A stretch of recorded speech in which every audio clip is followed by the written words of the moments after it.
Hello guys, install po tayo ng headlight chrome cover. Ganito lang po ang pag-install. Tanggalan nyo po ng huwag nyo munang i-pull ang pagtanggal ng cover ng double adhesive. Ganyan lang po. Saka mo natanggalin lahat pag nasa tamang pwesto na siya. Kadali lang po mag-install niyan kasi naka-double adhesive lang po siya. Hindi mo na kailangang magbutas-butas pa, dikit lang yan.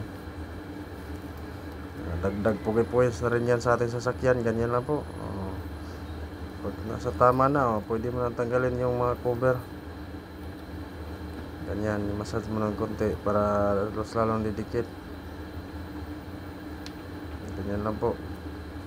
Kadali lang po mag-install ng chrome sa ating DS64 wagon.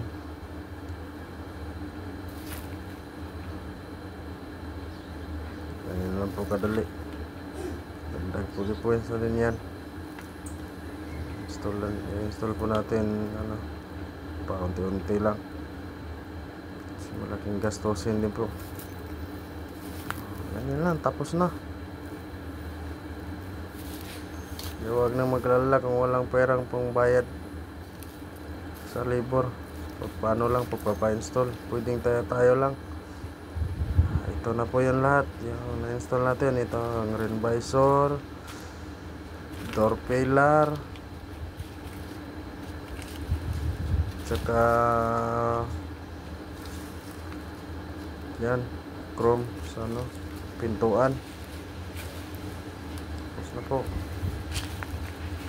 Sunod na din pong iba. Wala nang budget. Tapos na po. Ito lang muna sa ngayon. Ring visor, door pillar, at saka tail light at headlight chrome. Check na po. Good na lahat. Ito nabili natin sa Lazada at Shopee na ikabit na natin. Thank you for watching po, mga kaibigan. Timbot na lang. Na. Okay. Mga chrome na nakikita. Goods na po. Maganda na pong tingnan.